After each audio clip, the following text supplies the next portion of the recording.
Hello welcome to Anu's travel and food trails. ഇന്ന് നമ്മളൊരു 10 മിനിറ്റിൽ ഉള്ളിൽ തയ്യാറാക്കാൻ പറ്റുന്നൊരു സാൽമൺ ഫിഷ് കറിയുടെ റെസിപ്പിയാണ് നോക്കുന്നത്.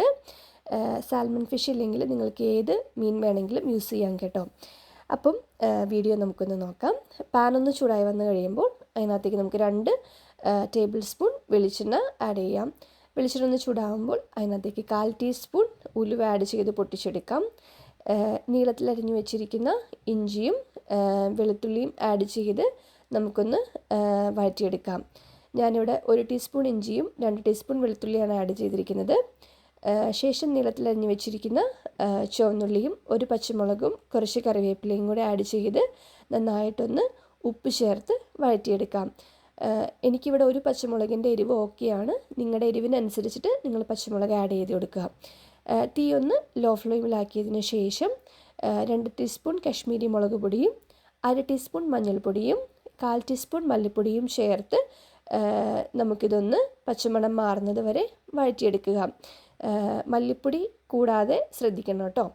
ഓക്കെ, ഇതൊന്ന് വഴറ്റി വന്നു കഴിയുമ്പോൾ ഞാനിവിടെ കുടംപുളി ചൂടുവെള്ളത്തിൽ സോക്ക് ചെയ്ത് വെച്ചിട്ടുണ്ട്. കുടംപുളി നമുക്ക് ആഡ് ചെയ്ത് കൊടുക്കാം. എനിക്കിവിടെ 1 കുടംപുളി ഓക്കെയാണ്. നിങ്ങൾക്ക് പുളി കൂടുതൽ ആവശ്യമെങ്കിൽ നിങ്ങളുടെ പുളി അതനുസരിച്ചിട്ട് നിങ്ങൾ ചേർക്കണം. കുടംപുളി സോക്ക് ചെയ്ത് വെച്ചിരിക്കുന്ന ആ ചൂടുവെള്ളം ഒഴിച്ച് നമുക്ക് ഇതൊന്ന് തിളപ്പിച്ചെടുക്കാം. ഓക്കെ, അതിന് ശേഷം ഇത് നന്നായിട്ടൊന്ന് തിള വന്നതിന് ശേഷം നമുക്ക് നിങ്ങളുടെ കയ്യിലുള്ള മീൻ ഏതാണോ ആ മീൻ ആഡ് ചെയ്ത് കൊടുക്കുക. ഞാനിവിടെ സാൽമൺ ചേർത്ത് കൊടുക്കുകയാണ്. സാൽമൺ ഫിഷ് വളരെ ഒരു ഫ്ലേവറായിട്ടുള്ളൊരു ഫിഷാണ്. അപ്പോൾ നിങ്ങൾ ഓവർ കുക്ക് ചെയ്യരുത്. അത് നിങ്ങൾ പ്രത്യേകം ശ്രദ്ധിക്കണം കേട്ടോ. നിങ്ങൾക്കറിയാം, എന്നാലും ഞാൻ ജസ്റ്റ് അറിയാത്തവർക്ക് വേണ്ടി പറഞ്ഞതാണ് കേട്ടോ. ഓക്കെ, ശേഷം ഞാൻ കുറച്ച് ചൂടുവെള്ളം കൂടെ ചേർത്ത് കൊടുക്കുന്നുണ്ട്. മീനൊന്ന് മുങ്ങിക്കിടക്കുന്ന രീതിയിൽ, മീൻ ഉടഞ്ഞു പോകാത്ത രീതിയിൽ ഒന്ന് മിക്സൊക്കെ ചെയ്ത് അടച്ച് വെച്ച് ഒന്ന് നമുക്ക് തിളപ്പിച്ചെടുക്കാം. നന്നായിട്ട് തിള വന്നതിന് ശേഷം ഒന്ന് മിക്സ് ചെയ്ത് മീൻ ഉടഞ്ഞു പോവാതെ നമുക്കൊന്ന് ഇളക്കിയെടുക്കാം. ശേഷം നമുക്ക് ഉപ്പിൻ്റെ കുറവൊക്കെ ഉണ്ടെങ്കിൽ ഉപ്പൊക്കെ ആഡ് ചെയ്ത് വീണ്ടും അടച്ച് വെച്ച് ഒരു 1 മിനിറ്റ് വീണ്ടും ഒന്ന് തിളപ്പിക്കുക. ഓക്കെ, അതിന് ശേഷം ഞാൻ കുറച്ച് തേങ്ങാപ്പാലും ആഡ് ചെയ്യുന്നുണ്ട്. തേങ്ങാപ്പാൽ മാത്രമായിട്ട് ആഡ് ചെയ്യണമെങ്കിൽ ആഡ് ചെയ്യാം. ഞാൻ തേങ്ങാപ്പാലിൻ്റെ കൂടെ കുറച്ച് ചൂടുവെള്ളം കൂടെ ആഡ് ചെയ്യുന്നുണ്ട് കേട്ടോ. അതിനുശേഷം വീണ്ടും ഒരു 1 to 2 മിനിറ്റ്സ് ഒന്ന് അടച്ച് വെച്ച് മീൻ കറി വറ്റുന്നത് വരെ നമുക്കൊന്ന് വറ്റിച്ചെടുക്കാം.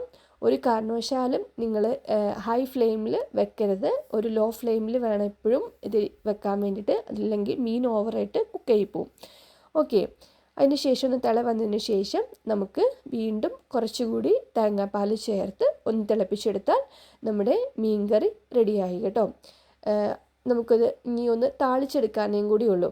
അപ്പോൾ ഇതൊന്ന് താളിക്കാൻ വേണ്ടിയിട്ട് ഒരു ചെറിയ പാനിൽ നമുക്ക് കുറച്ച് വെളിച്ചെണ്ണ ആഡ് ചെയ്ത് കൊടുക്കാം. ഞാനിവിടെ 1 ടേബിൾ സ്പൂൺ വെളിച്ചെണ്ണയാണ് ആഡ് ചെയ്യുന്നത്. പിന്നെ ഒരു വറ്റൽമുളകും കുറച്ച് ചുവന്നുള്ളിയും കുറച്ച് വേപ്പിലയും കൂടെ ആഡ് ചെയ്ത് ഒന്ന് റോസ്റ്റായി വരുമ്പോൾ അതിനകത്തേക്ക് ഫ്ലെയിം ഓഫ് ചെയ്ത് ഒരു പിഞ്ച് ഓഫ് കശ്മീരി മുളക് പൊടി ചേർത്ത് നമുക്കൊന്ന് മൂപ്പിച്ച് നമ്മുടെ ഫിഷ് കറിയിലേക്ക് ഒഴിച്ചു കഴിഞ്ഞാൽ അടിപൊളി സാൽമൺ കറി റെഡിയായി കേട്ടോ. ഈ ഫിഷ് കറി നിങ്ങൾക്ക് കപ്പയുടെ കൂടെയോ ചോറിൻ്റെ കൂടെയോ അപ്പത്തിൻ്റെ കൂടെയോ എന്തിൻ്റെ കൂടെയും നിങ്ങൾക്ക് കോമ്പിനേഷനായിട്ട് യൂസ് ചെയ്യാം. അപ്പോൾ വീഡിയോ ഇഷ്ടപ്പെടുകയാണെങ്കിൽ നിങ്ങൾ തീർച്ചയായിട്ടും ഈ റെസിപ്പി ട്രൈ ചെയ്ത് നോക്കണം. നിങ്ങളുടെ ഫീഡ്ബാക്ക്സ് അറിയിക്കണം. അപ്പം നിങ്ങൾക്ക് ഈ വീഡിയോ ഇഷ്ടപ്പെട്ടാൽ നിങ്ങളിത് ഷെയർ ചെയ്യണം, സബ്സ്ക്രൈബ് ചെയ്യണം. അപ്പോൾ thanks for watching. Thank you.